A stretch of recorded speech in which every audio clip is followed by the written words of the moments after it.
అధ్యాయం యెషయా గ్రంథం.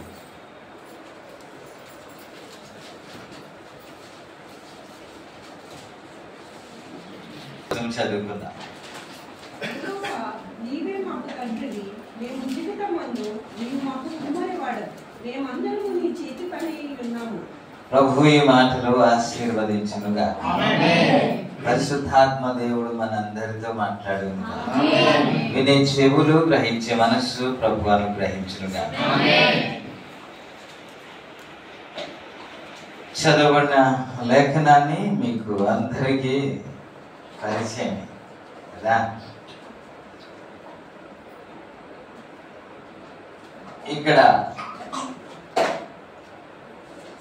ప్రవక్త యెషయా మాట్లాడుతున్న మాట, యెహోవా నీవే మాకు తండ్రివి, మేము చీకట మన్ను, నీవు మాకు కుమ్మరివాడు, మేమందరము నీ చేతి పని అయి ఉన్నాం. ఎంతమంది ఒప్పుకుంటారు ఇది?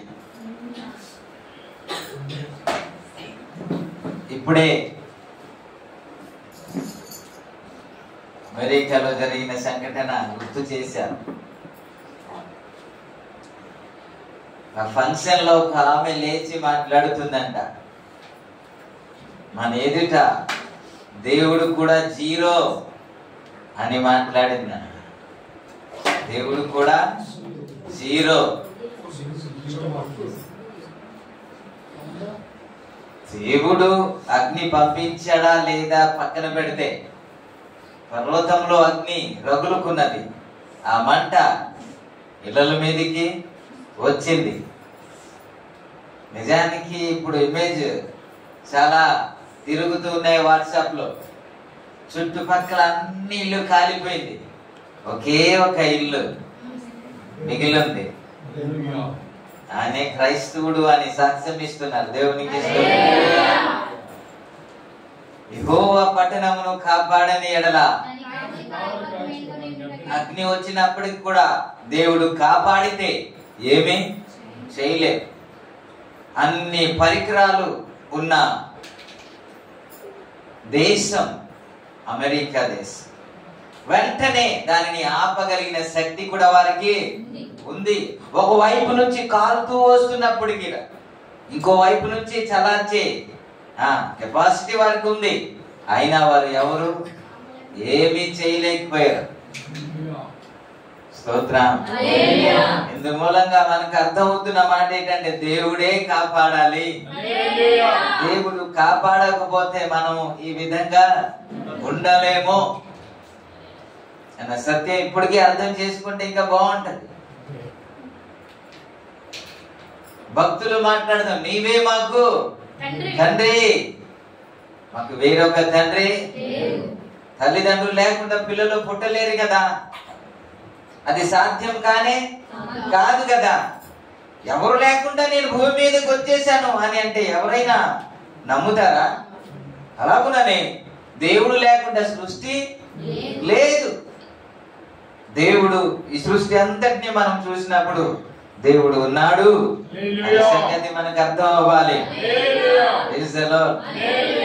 ఎందుకని ఇలాంటి భావన వస్తుంది అని అంటే, రకరకాల దేవుళ్ళు పుట్టుకొస్తున్నారు కాబట్టి, రోజుకొక దేవుళ్ళు పుట్టుకొస్తున్నారు కాబట్టి, ఒక దేవుడికి ఒక పద్ధతి పెడుతున్నారు కాబట్టి, ఒక విధానం పెడుతున్నారు కాబట్టి, ఎవరు దేవుడు ఎవరు దేవుడు కాదు తెలియని పరిస్థితుల్లో మనుషులు ఉన్నారు కాబట్టి, ఇప్పుడు మనుషులు ఎలా తయారయ్యారంటే దేవుడే లేడు అనే పరిస్థితికి వచ్చేసారు. హల్లెలూయా. ఎవరెవరో కల్పించారని, ఎవరెవరో ఏవేవో చెప్పారని దేవుడే లేకుండా పోతాడా? కాదు కదా. కానీ దేవుడు ఏమై ఉన్నాడు, దేవుడు ఎలా ఉంటాడు అని ప్రతిదీ ఆనవాళ్ళు ప్రతి గ్రంథంలో దేవుడు ఇచ్చాడు. స్తోత్రం. హల్లెలూయా. ప్రతి గ్రంథంలో దేవుడి గురించి ఒకటే ఒకటి మాట్లాడాలి, ఇక్కడొకటి అక్కడొకటి అక్కడొకటి మాట్లాడడానికి వీల్లేదు. ప్రతిసారి మనం తరచుగా ధ్యానం చేస్తున్న మాట, దేవుడు పరిశుద్ధుడు. ఎవడండి? పరిశుద్ధుడు. ఆ పరిశుద్ధుడు ఏ గ్రంథంలోనైనా దొరకగలిగితే అతనే దేవుడు, మరొకడు లేడు. మనందరికీ ఒకడే దేవుడు. స్తోత్రం. కాబట్టి భక్తులు మాట్లాడుతారు, నీవే మాకు తండ్రివి, మేము ఎవరండి? జిగట మన్ను, నీవు మాకు మేమందరము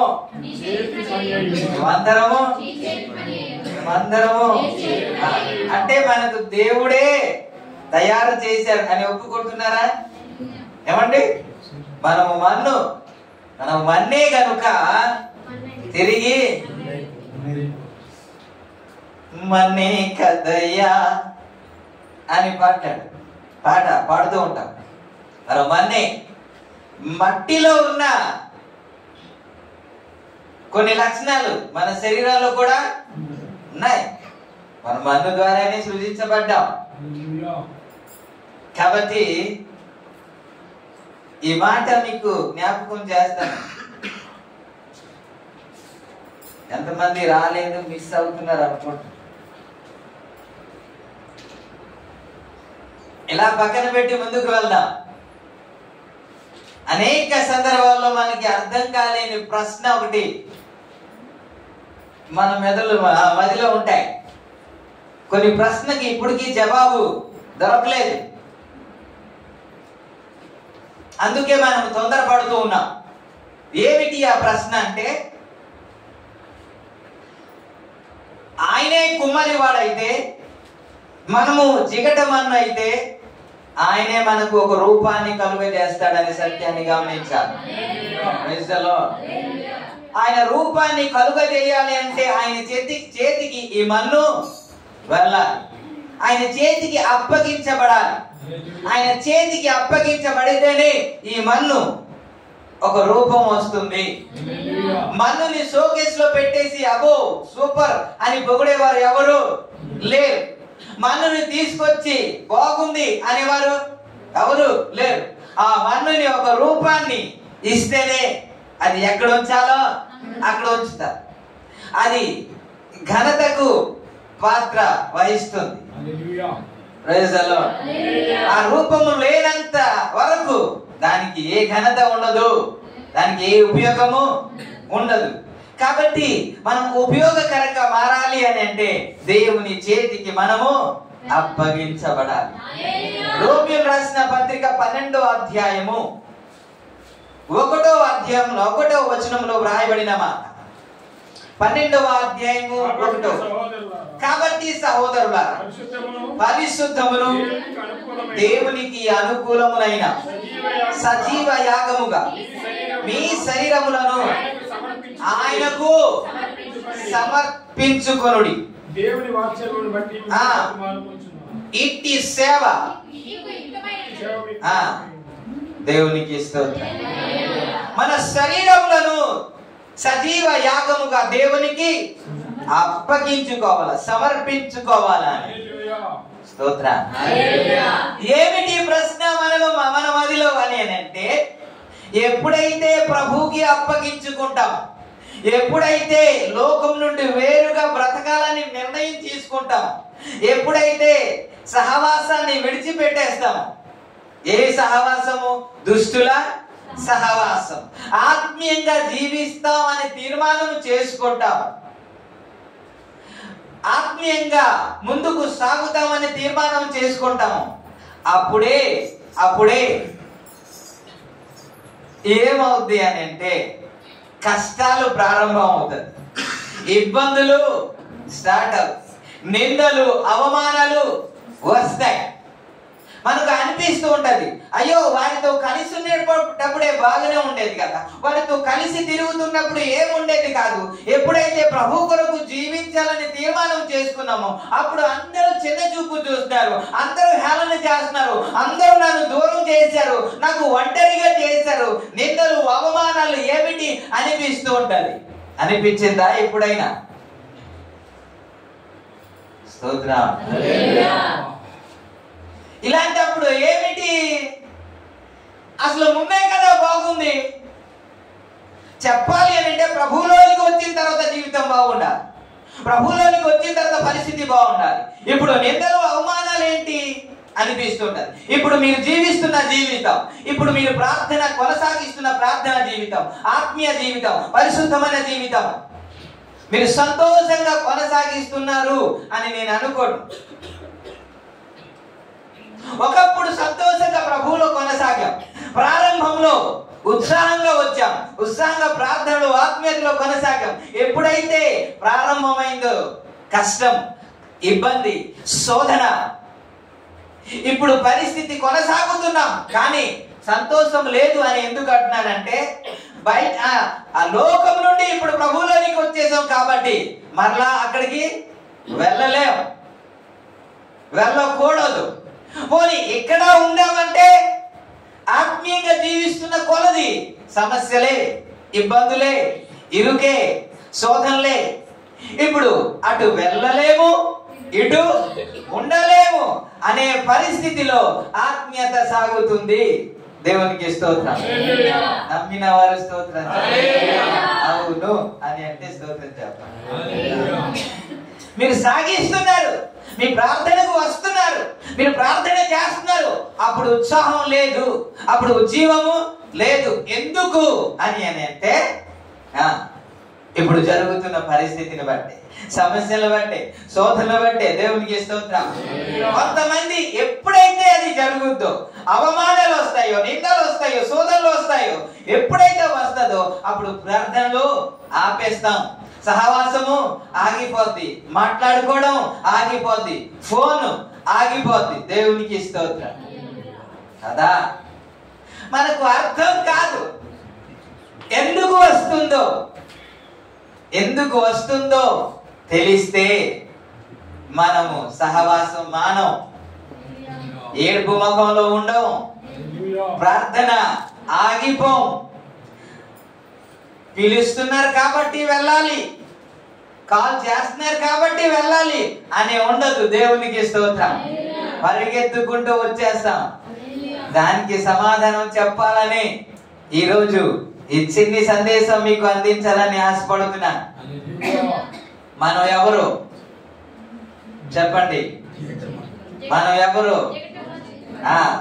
సందర్భాన్ని బట్టి, అంశాన్ని బట్టి మాట్లాడండి.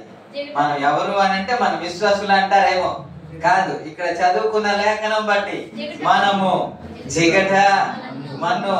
అందుకే పాడతారు, కుమ్మరి ఓ కుమ్మరి జగదుత్పత్తిదారి, జిగట మన్నైనా చల్లగా చూడుమయ్యా. చరణంలో పనికి రాని పాత్రలు నేను పారవేయకుమా అని ఇలాంటి పాటలు పాడుతూ ఉన్నాం. పాటలే పాడతాం, దాని సారాంశం అర్థం చేసుకుంటే బాగున్ను. లోపలికి వెళ్ళి అర్థం చేసుకోవడానికి ప్రయత్నం చేస్తే బాగున్ను. ఆత్మీయత ఏంటో మనకి అర్థం అవును. నువ్వు జిగటమన్ను అయితే, నువ్వు ప్రభుకి అప్పగించుకుంటే, అప్పగించిన నాడే ఎందుకు సమస్య వస్తుంది, అప్పగించిన తర్వాత ఎందుకు శోధనల గుండా వెళ్తున్నారు, ఇది అర్థం కాకే కదా ఆత్మీయతలో వదిలేస్తున్నాం, ప్రార్థన మానేస్తున్నాం. మరలా మనం జిగటి మన్ను అని తెలుసు, ఆయన కుమ్మరివాడు అని తెలుసు, ఆయన నేను తయారు చేసేవాడు కూడా తెలుసు. మరి ఇవన్నీ తెలిసినప్పుడు సమస్య ఎందుకు వస్తుందో అది కూడా తెలియాలి కదా. అప్పగించుకున్నారా? ఏమండి, అప్పగించుకున్నారా? అప్పగించుకోపోతే ఈరోజే ప్రభు చేతికి అప్పగించుకుంటే మంచిది. దేవునికి స్తోత్రం. లేకపోతే మన్నుగానే ఉండిపోద్ది. అది దేనికి పనికి రాదు, ఎవరికి ఉపయోగము పడదు. కాలుకి త్రొక్కుతూ నడుస్తారు తప్ప అది ఎవరికి ప్రయోజనకరంగా మారదు. మనం ప్రభుకి అప్పగించుకుంటే మనం ప్రయోజనకరంగా మారుతాం. ఫిలిమోను రాసిన పత్రిక 1వ అధ్యాయము, ఇక్కడ ఉన్నదే 1వ అధ్యాయం 11వ వచనంలో పౌలు ఫిలిమోనుకు రాస్తూ మాట్లాడుతున్నాడు. మునుపు అతడు నిష్ప్రయోజనమైన వాడే, కానీ ఇప్పుడు అతడు ప్రయోజనకరమైన వాడు. అని ఓనేసిము గురించి మాట్లాడతాడు. 11వ మాట చదవండి. అతడు మునుపు నీకు నిష్ప్రయోజనమైన వాడే, కానీ ఇప్పుడు నీకును నాకును ఎవరు? ఓనేసిము ప్రయోజనకరమైన వాడైపోయాడంట. అప్పుడు ఎలాగున్నాడు? నిష్ప్రయోజనమైన వాడు, పనికి రాని. అందుకే పనికి రాని అంట కదా.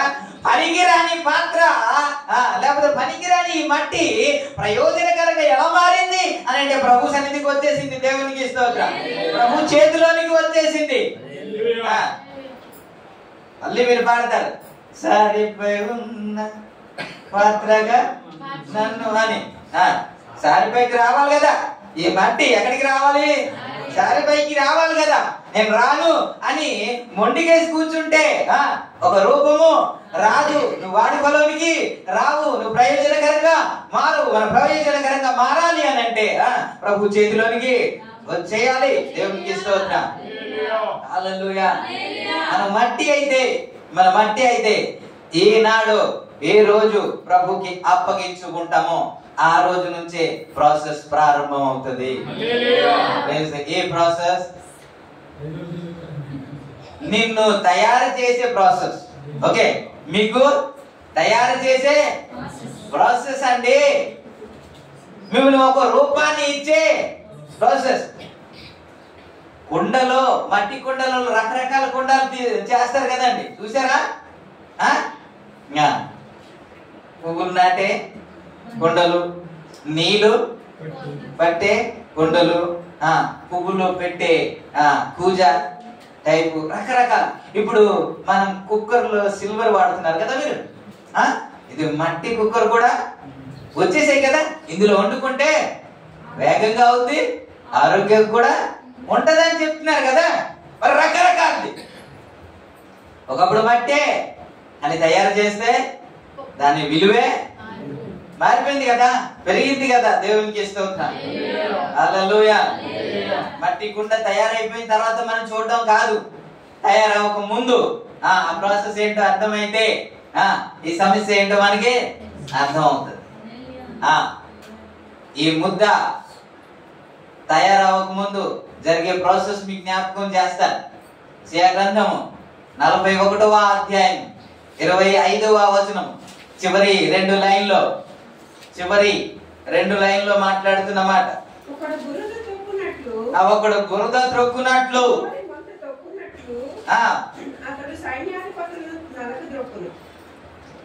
ఒకడు బురద త్రొక్కునట్లు, కుమ్మరి మన్ను త్రొక్కునట్లు అతడు సైన్యాధిపతులను. కుమ్మరి ఏం చేస్తాడంట? మొదట ఏం చేస్తాడండి? చెప్పండి. మన్ను ఎవరండి? మన్నుకి గాని మాటలు ఇస్తే దానికి తొక్కుతూ ఉంటే హాయిగా ఉంటదండి. తొక్కుతూ ఉంటే త్రొక్కడం అంటే ఏంటో ఇప్పుడు మనం చూసాం కదా. కుమ్మరి మన్ను త్రొక్కినట్టు సైన్యాధిపతులను అతడు నలగొట్టును అని. నన్ను తొక్కేశారండి అని అంటాం కదా. అలాగా ఒక రూపము తయారు చేయక ముందు ఈ మన్ను బాగా తొక్కుతారంట. దేవునికి స్తోత్రం. నీళ్ళేస్తూ ఉంటారు, తొక్కుతుంటారు. అది కుయ్యోమన్నా, అది మొర్రమన్నా, అది అమ్మో అన్నా, అయ్యో అన్నా, డాడీ అన్నా దాన్ని కనికరించే ప్రసక్తే ఉండదు. దాన్ని తొక్కడమే దేవునికి స్తోత్రం. హల్లెలూయా. ఎప్పటి వరకు త్రొక్కుతారు? తన చేతిలో ఎలాగ మలచుకుంటే అలాగ తిరిగే ఆ మెత్తగా తయారయ్యే వరకు తొక్కుతూనే ఉంటాడు. దేవునికి స్తోత్రం. హల్లెలూయా. నీలో కోపం పోయే వరకు, నీలో ఈర్ష పోయే వరకు, నీలో పగ పోయే వరకు, నీలో మెత్తదనం వచ్చే వరకు, మీలో తగ్గింపు వచ్చే వరకు దేవుడు తొక్కుతూనే ఉంటాడు. దేవుడికి ఈ ప్రాసెస్ ఎప్పుడు జరుగుతుంది? ఎప్పుడైతే ప్రభువుని అప్పగించుకుంటామో, నీ కొరకు జీవిస్తాను, లోకాన్ని విడిచిపెడతానని ప్రభు చేతికి అప్పగించిన నాడే కదా ఈ ప్రాసెస్ ప్రారంభం అవుతుంది. అప్పుడే కదా త్రొక్కడం స్టార్ట్ అవుతుంది. అప్పుడే కదా నిందలు, అవమానం స్టార్ట్ అవుతుంది. ఇవి మీకు స్టార్ట్ అయింది అని అంటే మీకు ఏమర్థం అవ్వాలి? నాకు ఒక రూపాన్ని ఇవ్వడానికి ఒక ప్రాసెస్ ప్రారంభమైంది కదా అని అర్థం అవ్వాలి కదా. స్తోత్రం, హల్లెలూయా. ఇంకా తొక్కుడు ఇంకా స్టార్ట్ అవ్వలేదంటే, ఇంకా మట్టి తొక్కడమే స్టార్ట్ అవ్వలేదని అంటే, ఇంకా ముద్ద తయారవ్వదు. ముద్ద తయారు అవ్వలేదంటే ఒక రూపం ఇవ్వడానికి ఇంకా అవకాశమే లేదు. ఇది స్టార్ట్ అయిపోయింది అని అంటే మీకు ఏమర్థం అవ్వాలి? కొన్ని రోజుల్లో నాకు ఒక రూపం వస్తుంది. దేవునికి స్తోత్రం. కొన్ని రోజుల్లో నేను ఇంకొకరికి ఉపయోగకరంగా మారబోతున్నాను. కొన్ని రోజుల్లో నేను ఇంకొకరికి పనికొచ్చే పాత్రగా మారబోతున్నాను. దేవునికి స్తోత్రం. కొన్ని రోజుల్లో నేను ఇంకొకరికి ఆశీర్వాదకరంగా మారబోతున్నాను అని అర్థం అవ్వాలి కదా. మరి ఈ రోజుల్లో శ్రమలాగానే అప్పుడే బాగున్నాను, యేసయ్య దగ్గరికి రాకముందే బాగున్నాను, అన్ని వదలకు ముందే బాగున్నాను. ఇప్పుడు అందరు దూరం అయిపోయారు. ఇప్పుడు వదినా అని ఏ పండగకి ఎవరో పిలవట్లేదు. పిలవరు, పిలవరు. ఒకవేళ వస్తే వచ్చింది పరిశుద్ధురాలు, వచ్చింది ఆత్మీయురాలు, వచ్చింది పెద్ద అని మాట్లాడతారు. అందరూ చులకన చేస్తారు, అందరూ చిన్న చూపు చూస్తారు, అందరూ నీకు సైడ్ చేసేస్తారు. ఇది ఏమిటి అని అంటే ఇది ప్రాసెస్ ప్రారంభం అయిపోయింది. దేవునికి స్తోత్రం. ఏంటి? తొక్కడం. దేవునికి స్తోత్రం, హల్లెలూయా. మెత్తదనం వచ్చే వరకు ఖచ్చితంగా తొక్కుతూనే ఉంటాడు. ఎంత వేగి వచ్చేస్తే అంత మంచిది. మోసేను పరిచర్యలోకి అంటే పిలిచాడు. మోసే పరిచర్యకి అప్పగించి వరకు ఆయనకి ఎన్ని సంవత్సరాలు పట్టింది? అప్పగించాలి అని అంటే ఎన్ని సంవత్సరాలు పట్టింది అని అంటే 40 సంవత్సరాలు ట్రైనింగ్ అయిందండి. 40 సంవత్సరాలు ట్రైనింగ్ అయింది. ఈ 40 సంవత్సరాలు నడిపించడానికి 40 సంవత్సరాలు ట్రైనింగ్ అండి. మీరు మామూలు అనుకుంటున్నారు. ఈరోజు చిన్న పాటలు పాడడం తెలిస్తే ఓ నాకంటే ఇంకెవరు లేరు అని, ఆరాధన నడిపించడం నాకంటే ఇంకెవరు లేరని, చిన్న మాటలు తెలిస్తే నాకంటే ఇంకెవరు లేరు అనుకోవడానికి వీల్లేదు. దేవునికి స్తోత్రం. ఇందులో ఇంకా చాలా మనము నలగాలి. పరిచర్యలోకి రావాలి అంటే, పరిచర్య నీ చేతికి అప్పగించాలి అని అంటే ఇందులో చాలా ప్రాసెస్ ఉన్నాయి. మోసేకి 40 సంవత్సరాలు పట్టింది. ఎందుకని? ఇట్టే కోపపడిపోతారు, ఇట్టే ఎవరికైనా ఏదైనా మాట అనేస్తారు. ఇవన్నీ పోవాలి అని అంటే 40 సంవత్సరాలు నలగొట్టాడు. అప్పుడు మెత్తగా మారిన తర్వాత ఇప్పుడు ఇల్లు అన్నాడు. Praise the Lord, hallelujah. నీవు మాకు తండ్రివి, మేము జిగటమన్ను, నీవు మాకు నలగట్లేదే. ప్రాసెస్ స్టార్ట్ అయిపోతానా? ప్రాసెస్ కష్టము వచ్చినప్పుడు మనం సంతోషించాలి. తెలిస్తే అంతే కదా. ఇది తెలిస్తే సంతోషించాలా, ఏడవాలా? అపోస్తుల కార్యంలో అపోస్తుల గురించి మనం అదే చూస్తాం. 4వ అధ్యాయంలో 5వ అధ్యాయం ఒకసారి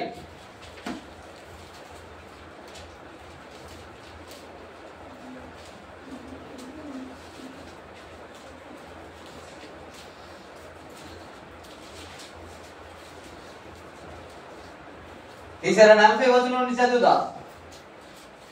మాటకు సంబంధించి అపోస్తలులను పిలిపించి కొట్టించి యేసు నామమును బట్టి బోధింపకూడదని ఆజ్ఞాపించి వారిని విడుదల చేసిరి.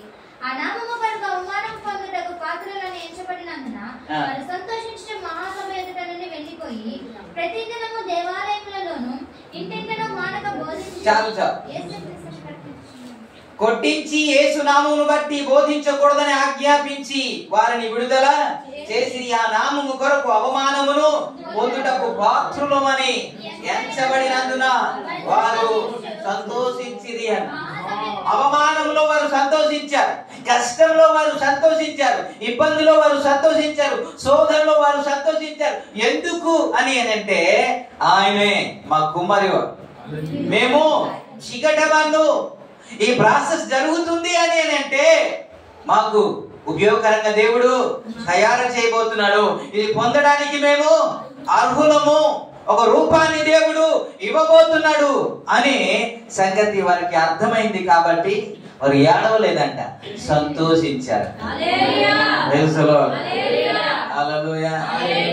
ఈ సమస్యలో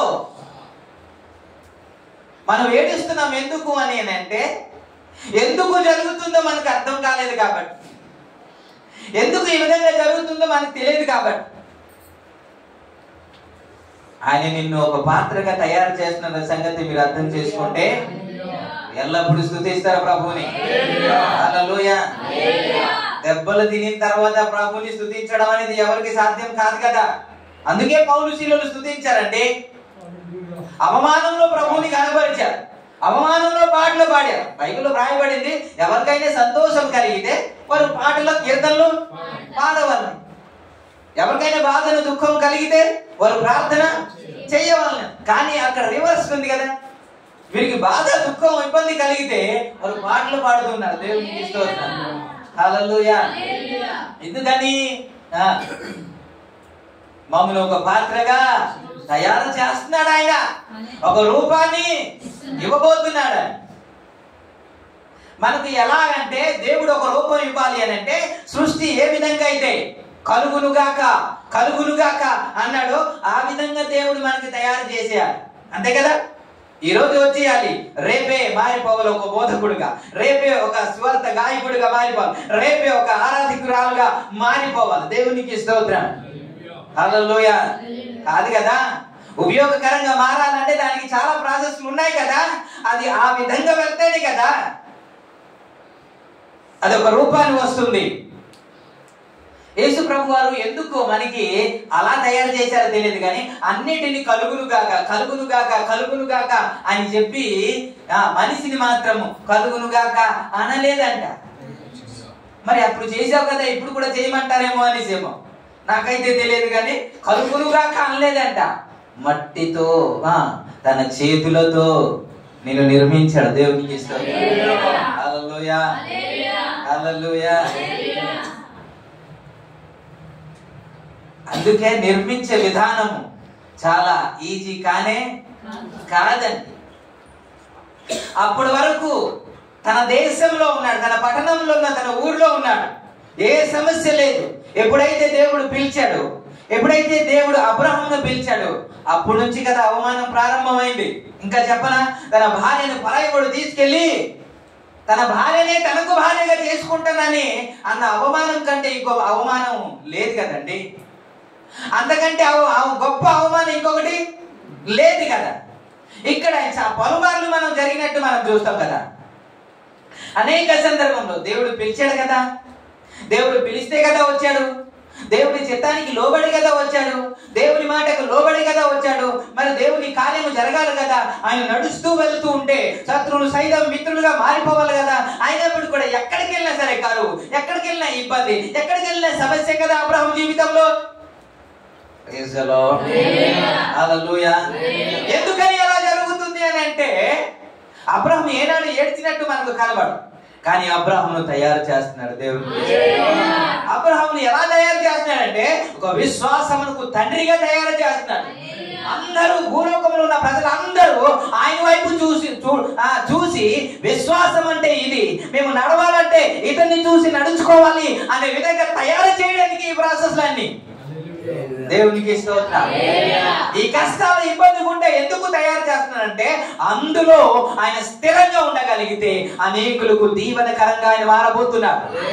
అందుకే 12వ అధ్యాయం 2వ వచనంలో మాట్లాడిన మాట ఏంటంటే, నీకు అనేక జనములకు ఆశీర్వాదకరంగా ఉంచుతాను అన్నాడు. నిన్ను ఆశీర్వదిస్తాను, నీకు గొప్ప చేస్తాను, నీకు ఆశీర్వాదకరంగా నువ్వు ఉంటావు అన్నమాట 12:2లో మనం చూస్తాం.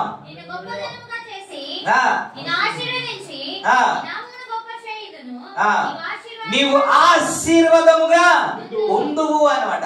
ఆశీర్వాదంలో ఉండాలి అని అంటే ఒకరోజు జరిగేది కానీ కాదు, అంత ఈజీగా అయిపోయేది కాదండి. ఈ రోజు టాటా బిర్లా అంటారేమో మీరు. టాటా బిర్లా గురించి మాట్లాడితే వారు మొదటి స్థితి ఏంటో మనం అర్థం చేసుకుంటే, వారి పరిస్థితి ఏ పరిస్థితి నుంచి పైకి వచ్చారు, ఎలా కష్టపడ్డారో మీకు తెలిస్తే కదా ఇప్పుడు వారు ఏ స్థితిలో ఉన్నారు దాని గురించే మాట్లాడుకుంటాం. కానీ ఆ స్థితికి రావడానికి ఎన్నో కష్టాలు పడ్డారు కదా, ఎన్నో ఇబ్బందులు పడ్డారు కదా, ఎన్నో శ్రమలు పడ్డారు కదా. ఆ శ్రమంలోంచి వారు పైకి వచ్చారు. దేవునికి ఇష్టం. ఆ కష్టం నుండే పైకి వచ్చారు. ఇప్పుడు కనబడుతున్నారు, అనేకులకు గొప్ప వ్యక్తిగా కనబడుతున్నారు. దేవునికి ఇష్టం. ఏ క్రైస్తవుడు సమస్య లేకుండా, సమస్యకుండా వెళ్ళకుండా, సమస్య భరించకుండా, దేవునికి స్తోత్రం, మనము ఒక ప్రయోజనకరమైన వ్యక్తిగా మారలేము. మీరు ఆత్మీయంగా ఉన్నప్పటికీ కూడా, ప్రార్థన చేస్తున్నప్పటికీ కూడా, యథార్థంగా ఉన్నప్పటికీ కూడా, ఇంకా సమస్య వస్తుంది అని అంటే, సమస్యకుండా వెళ్తున్నారు అని అంటే, ఒకటి గమనించండి, దేవుడు మీకు ఒక రూపాన్ని కలుగజేస్తున్నాడు, మీకు ఒక రూపాన్ని ఇవ్వబోతున్నాడు, అనేకులకు ఆశీర్వాదకరంగా మార్చబోతున్నాడు, అనేకులకు దీవెనకరంగా మార్చబోతున్నాడు. అందుకే ఆయన చెక్కుతున్నాడు. దేవునికి స్తోత్రం. ఆయన చెక్కుతాడంట కదా. ఏం చేస్తాడు? ఆయన చెక్కేటప్పుడు హాయిగా ఉంటుందండి. సుత్తి దెబ్బలు తగులుతూ ఉంటే ఏమంటే, ఆ శానం దెబ్బ తగులుతూ ఉంటే హాయిగా ఉంటదా? ఎక్కడ బొడుపులు ఉంటే, ఎక్కడ ఎత్తు ఉంటే ప్రతిది చెక్కుతూ ఉంటాడు కదా, నున్నంగా చేస్తున్నాడు కదా. ఒక సేపు వచ్చే వరకు చెక్కాలి కదా, దెబ్బ పడాలి కదా. దేవునికి స్తోత్రం. దెబ్బ పడితేనే రూపం వస్తుంది కదా. రూపం వస్తేనే దానికి వాల్యూ పెరుగుతుంది కదా. రూపం వస్తేనే అనేకులు వా అని అంటారు కదా. ఆ రాయిని ఎవరైనా ఇలా కాలుతో తంటారు కదా, దానికే ఒక రూపం ఇచ్చేస్తే ఆ రాయిని, ఆ రూపం వచ్చిన ఆ రాయిని ఎవరు కాలుతో తన్నారు కదా, అది షోకేస్ లో పెడతారు కదా, అందరు చూసి భలే ఉంది అన్నట్టు పెడతారు కదా. ఆ రూపాన్ని ఇవ్వడానికే దేవుడు చిక్కుతున్నాడు కదా నీకు. స్తోత్రం. అలా చిక్కుతూ ఉంటే దాన్ని అప్పగించుకుంటే కదా రూపం వస్తుంది. నాకు చెక్కడం ఏంటి అని అంటే అవుతుందా? ఒక్కొక్క సందర్భంలో నా దగ్గరికి వచ్చి, లేకపోతే ఎవరైనా దైవ సేవకుల దగ్గరికి వచ్చి, అయ్యా సమస్య గుండా వెళ్తున్నారు, చాలా కష్టం గుండా వెళ్తున్నాము, కుటుంబంలో చాలా సమస్య, చాలా శోధనలు, చాలా ఇబ్బందులు, కాబట్టి ఈ ఇబ్బంది శోధనలు పోవడానికి ప్రార్థన చెయ్యండి అని చెబుతారు. దాని అర్థం ఏంటో తెలుసా? నాకు చెక్కకుండా ఆపేయమని చెప్పు అని ప్రార్థన చేయమంట. మరి ఏం చేద్దాం? మేము కూడా అలాగే, అయ్యా వద్దయ్యా, వారిని చెక్కొద్దయ్యా, వారు ఒక రూపం వద్దంట అయ్యా, వారు వాడబడరంటయ్యా, వారు ఆశీర్వాదకరంగా మారంటయ్యా అని ప్రార్థన చేస్తాం. ఏం చేస్తాం? బైబిల్ అలా చెప్పలేదు కదా. యాకోబు రాసిన పత్రిక 1వ అధ్యాయము 12వ వచనంలో శోధన సహించువాడు ధన్యుడు అని ఉంటది కదా. అతడు శోధనలో నిలిచిన వాడై తను ప్రేమించే వారికి వాగ్దానం చేసిన జీవ కిరీటాన్ని పొందును అని మాట ఉంటది. ఎవడు? అయ్యా శోధన తప్పించే అని ప్రార్థన చేసేవాడు కాదు. ఇలా ప్రార్థన దైవ సేవకుల దగ్గరికి వెళ్ళి చేపించుకున్నా, మీరు చేసినా సరే ఆ ప్రాసెస్ నాకు వద్దయ్యా అన్నట్టే. కాబట్టి ఎవరు ధన్యుడు అని అంటే శోధన ఇస్తాడు. సహింపదగినంత మాత్రమే దేవుడు ఇస్తాడంట. సహించదగినంత మాత్రమే దేవుడు ఇస్తాడు. అంత మాత్రమే కాకుండా శోధన నుండి తప్పించుకోవడానికి దేవుడు కృప చూపిస్తాడు, సహాయం చేస్తాడు. అంతేగాని శోధనే వద్దు అని ఇప్పటికైనా అర్థం అవుతుందా? ఆత్మీయంగా మీరు ప్రారంభం చేస్తే ఎందుకు సమస్య వస్తుందో, ఎందుకు ఇబ్బంది. ఈ సమస్య ఎక్కడి నుండి వస్తాయి?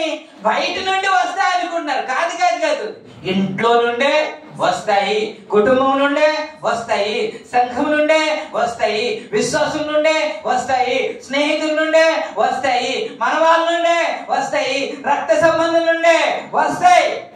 అందుకే మనకు బాగా అనిపిస్తుంది, ఎవరో అంటే బాగుందండి, వాళ్ళే అంటాం కదా.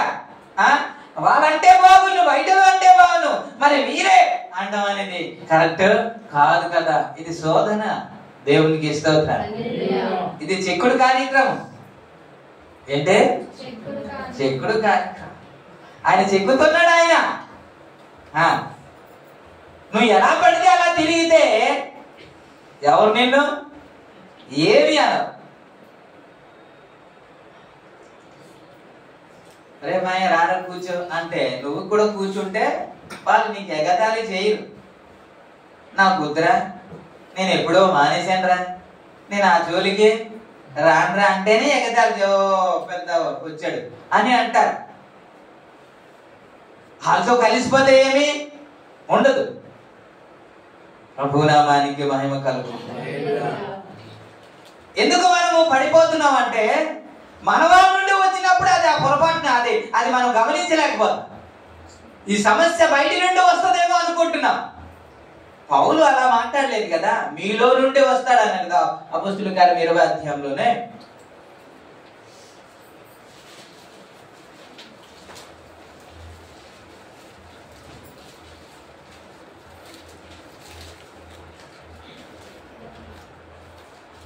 వచనంలో మరియు శిష్యులు తమ వెంట ఈడ్చుకొని పోవలనని ఒక్కర మాటలు పలుకు మనుషులు ఎక్కడి నుండి వస్తారు? మీలో నుండి వస్తారు. మీలో నుండి వస్తారు అంటే వారు చెడ్డవాళ్ళు అనుకోకండి. చెడ్డవాళ్ళు అనుకోకండి. పరస్పర విరోధంగా మాట్లాడుకోవద్దు. ఎవరు మనకు శత్రువులు కానీ కాదు. ఎవరు ఏమన్నా సరే ఇవన్నీ ఒక ప్రాసెస్ జరుగుతుంది అని భావిస్తే చాలు. దేవునికి స్తోత్రం. ఎవరికవరు తిట్టుకోరు. ఇంకా ఇది మరి నాకు చెక్కడానికే అని అనుకుంటే ఎవరి మీద కోపపడదు. అలా అనుకోం కాబట్టి ఈరోజు తిట్టుకుంటున్నాం, మాటలు మానేస్తున్నాం, సహవాసం మానేస్తున్నాం. ప్రభునామానికి మహిమ కలుగును గాక. నువ్వు మాకు తండ్రివి, మేము చీకట మన్ను. నీవు మాకు కుమ్మరి వాడవి, మేమందరము నీ చేతి. ఈ మాట మనకు పదే పదే గుర్తుండాలి. మనకి మట్టి వేయితే ఆయన ఖచ్చితంగా తయారు చేయడానికి ఇష్టపడతాడు. ఇప్పుడు మట్టి మెత్తగా మారిపోయిందండి. మట్టి మెత్తగా మారిపోయింది. తొక్కి తొక్కి తొక్కి తొక్కి మెత్తగా మారిపోయింది. సారి పైకి తీసుకెళ్ళాడు, తయారైపోయింది. తయారైపోయిన తర్వాత మార్కెట్ లోనికి వెళ్ళిపోద్దా అండి? లేదంట. మార్కెట్ లోనికి వెళ్ళిపోద్దండి. అమ్మేయడానికి తీసుకెళ్తారా? అవి ఎందుకని అండి? ఏం చేయాలి? ఆ ప్రాసెస్ కూడా ఉందా? అది గట్టిగా దిట్టంగా తయారై అవ్వాలి అని అంటే ఎక్కడికి తీసుకెళ్ళాలి తెలుసా? ఎక్కడికండి? ఎక్కడికి? మట్టి ఎవరు? కుండ ఎవరు? మరి అగ్నిలోనికి వెళ్ళినప్పుడు మీకు ఏం అర్థం అవ్వాలి? మరి అప్పుడు మీరు ఏడిస్తారుగా? ఏడిస్తారా లేదా? స్తోత్రం అంటున్నారు కాదుగా. అప్పటి వరకు మట్టి ఏ కలర్ లో ఉంటది? కాల్చక ముందు రెడ్ కలర్ లో ఉండదు, అది మట్టి కలర్ లో నలుగు ఉంటది. అది పట్టుకుంటే అంత బలంగా ఉండదు. అందులోనికి వెళ్ళిన తర్వాత, అందులోనికి వెళ్ళి వచ్చిన తర్వాత దాని కలర్ మారిపోద్ది. దేవునికి స్తోత్రం. దాని కలర్ మారిపోద్ది, దాని గట్టిదనం కూడా మారిపోద్ది. కొండ ఎప్పుడైనా కొన్నారు మీరు? చాలా మందికి వాడుక లేదు, కొనలేదు. వెళ్తే భలే ఉంది అని తీసేసుకుంటారా, లేకపోతే ఏమైనా చెకింగ్స్ ఏముంటాయా? ఏంటి ఇలా కొడతారు. ఏదైతే టంగ్ టంగ్ అంటదో భలే ఉంది అని తీసుకుంటారు. ఇంతకుముందు వచ్చిందా అంటే రాలే, ఇంతకుముందు రాలేదు. ఇప్పుడు ఎందుకు ఆ సౌండ్ వచ్చింది, ఎందుకు ఆ కలర్ మారింది అని అంటే ఎక్కడికి వెళ్ళింది? ఎక్కడికి వెళ్ళింది? పేతురు రాసిన పత్రిక 1వ అధ్యాయము 6-7 వచనంలో అదే అన్న, అవసరాన్ని బట్టి మీరు నానా విధములైన శోధనల చేత మీరు శోధింపబడుతున్నారు కానీ అని అంటూ 6వ వచనం 2వ భాగం నుంచి నేను చదువుతున్నా. ఓకే, అవసరమును బట్టి నానా విధములైన శోధనల చేత ప్రస్తుతమున కొంచెము కాలము మీరు దుఃఖము కలుగుచున్నది.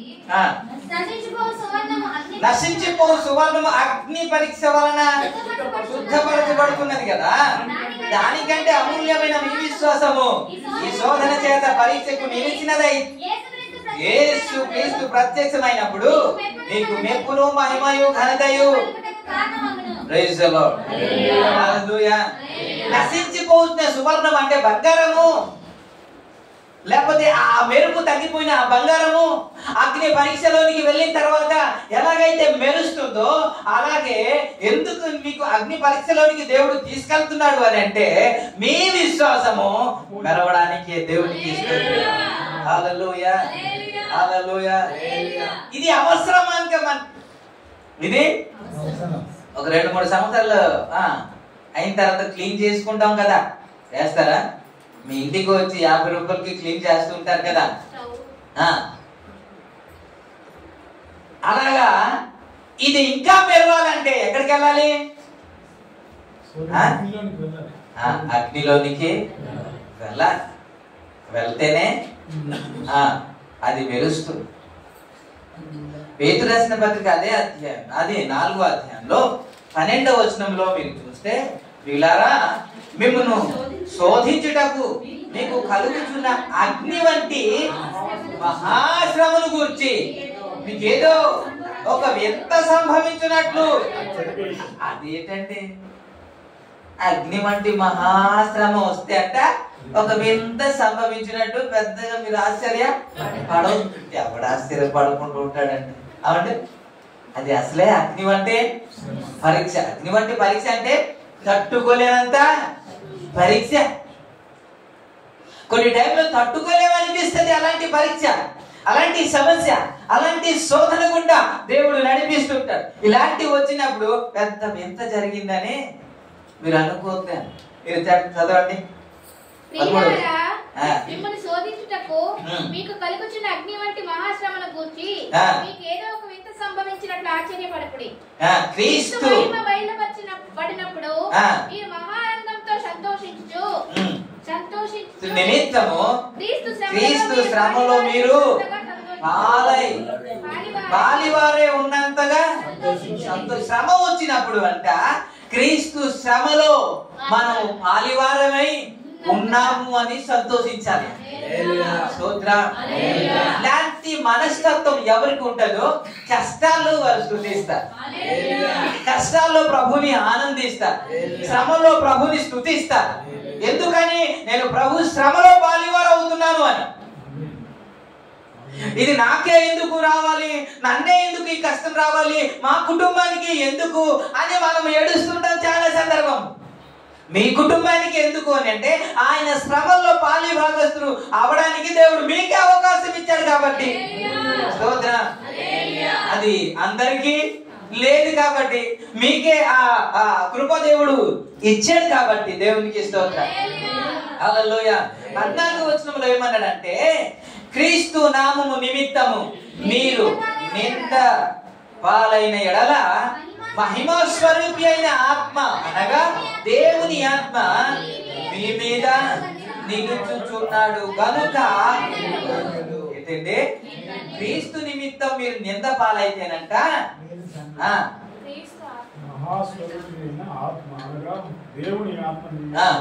క్రీస్తు నామము నిమిత్తం మీరు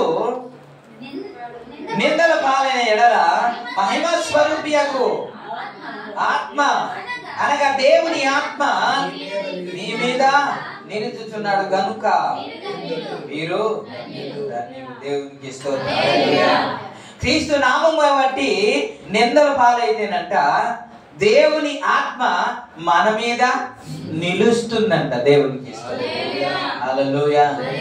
క్రీస్తు కొరకు ఒక మన అవమానము మనం పొందుతూ ఉంటే మనకు ఏం అర్థం అవ్వాలంటే దేవుని ఆత్మ మన మీద నిలుచుచున్నది.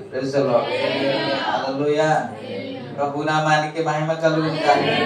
స్తోత్రం. ఈ ప్రాసెస్లన్నీ దేనికి జరుగుతుంది? కుండకి జరుగుతుంది. స్తోత్రం. హల్లెలూయా. కాల్చబడిన తర్వాత దానికి ఒక రూపము వస్తుంది, దాని కలర్ కూడా చేంజ్ అయిపోతుంది. Praise the lord.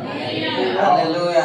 అద్భుతమైన రూపము దానికి వచ్చేస్తుంది. ఇప్పుడు అనేకులకు ప్రయోజనకరంగా మారిపోతుంది, అనేకులు ఇష్టపడేటట్టు మారిపోతుంది. దేవునికి ఇష్టం. హల్లెలూయా. ఇవన్నీ పాత్రలన్నీ మానేసి ఇప్పుడు దేనికి కొండనికి ఇష్టపడుతున్నారంటే కుండలో నీళ్లు ఫ్రిడ్జ్ లో నీళ్ళు కంటే కుండ నీళ్లు తాగండి అని డాక్టర్లు చెప్తున్నాను. Praise the Lord. హల్లెలూయా. ఇప్పుడు కుండ బిర్యానీ అని అంతే కదా, కుండ బిర్యానీ తినడానికి ఇష్టపడతారు కదా. ఇప్పుడు అలాగా దానికి ప్రాధాన్యత దేవుడు ఎప్పుడు ఇస్తున్నాడంటే ఒక తయారు చేయబడిన తర్వాత దేవుడికి ఇస్తున్నాడు. అలాగా దేవుడు మిమ్మల్ని వాడుకోవాలని ఇష్టపడి ఈ ప్రాసెస్ లోనికి నడిపిస్తా ఉంటే మనం చేసేది ఏంటంటే అయ్యా ఇది వద్దయ్యా అని ఏడుస్తూ ప్రభు ప్రార్థన మానేస్తున్నాము, సహవాసం మానేస్తున్నాము, ఆత్మీయతలో దిగజారిపోతాం. Praise the Lord. హల్లెలూయా. యెషయా ప్రవక్త మాట్లాడుతూ ఏమన్నాడంటే నీవు మాకు తండ్రివి, మేము చీకటమన్నువు, నీవు కుమారి వాడవు, మేమందరము ఈ చేతి పని అయి ఉన్నాం. ఆయన చేతి పని అయి ఉన్నాం. దేవునికి ఇష్టం. హల్లెలూయా. హల్లెలూయా. హల్లెలూయా. ప్రభు మీ అందరికి సహించే ఆత్మ అనుగ్రహించునుగా. ఒక రూపాన్ని దేవుడు అనుగ్రహించునుగా. ఆయన చెక్కినప్పుడు తనను అప్పగించుకోవడానికి ప్రభు కృప చూపించునుగా. రాబోయే దినాల్లో ఒక్కొక్క పాత్రగా దేవుడు మీ అందరినీ వాడుకొనుగా. బలమైన పాత్రగా దేవుడు వాడుకొనుగా. ఉపయోగకరమైన పాత్రగా దేవుడు వాడుకొనుగా. ఆశీర్వాదకరమైన పాత్రగా మీ అందరినీ దేవుడు వాడుకొనుగా. నేను అంటాను, ఎంత పిండికి అంటారు కదా, అంటారా? ఇప్పుడు చిన్న చిన్న కష్టాలు ఉన్న వారికి పెద్ద పెద్ద గిఫ్టులు ఉంటాయా? అంటే పెద్ద పెద్ద గిఫ్టులు ఉంటాయా? కష్టపడిందేమో తిన్నది, నీకు గిఫ్ట్ ఏమో ఉండదుగా. ఎంత కష్టపడితే అంత. ఇప్పుడు ఎక్కువ సమస్యలు పడుతున్నారంటే మీరు అర్థం చేసుకోవాలి, మీకు శ్రేష్టమైన బహుమానము దేవుడు దాచి. మీకు ఏ కష్టం రావట్లేదు అని అంటే మీకు ఏ ప్రైజు లేదు అని అర్థం. Praise the Lord. హల్లెలూయా. అందుకే కదా పౌలు ఏమంటాడు 14వ అధ్యాయం అపోస్తలుల కార్యంలో 14వ అధ్యాయము 22వ వచనంలో అనుకుంటాను, అక్కడ వ్రాయబడిన మనము అనేక శ్రమలు అనుభవించి దేవుని రాజ్యములో ప్రవేశించాలి. దీనిగుంటే మనము వెళ్ళాలి, దీనిగుండా మనము వెళ్ళాలి. కొరింథీ రాసిన పత్రికలో కూడా మనము ఏం చేస్తాం? 3వ అధ్యాయం అనుకుంటే ఈ మాట మనము చదివి ముగించడానికి ప్రయత్నం చేద్దాం. 3వ అధ్యాయంలో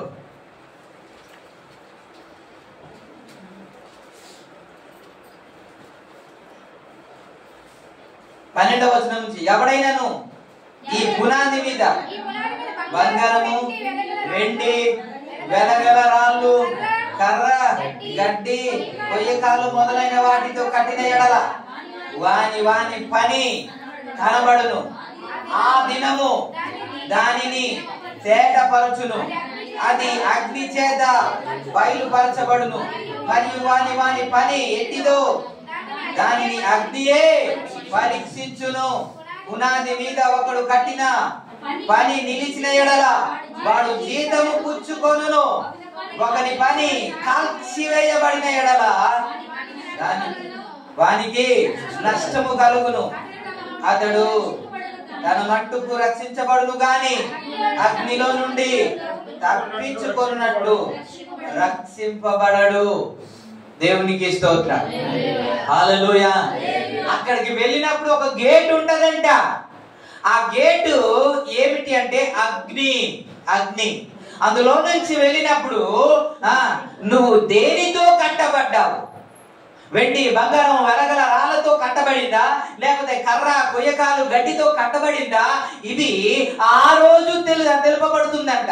అక్కడ నుండి ఆ అగ్నిలో నుండి వెళ్ళినప్పుడు బయటికి వచ్చినప్పుడు మెరుస్తుంది అనుకోండి, ఆ కట్టడ నిలిచింది అనుకోండి, నీకు మెప్పు కలుగుతుంది, నువ్వు పరలోక రాజ్యంలో ప్రవేశిస్తావు, నీకు జీతము దొరుకుతుంది. కానీ అందులో నుంచి వెళ్ళినప్పుడు కర్ర అనుకోండి, ఏమవుద్ది?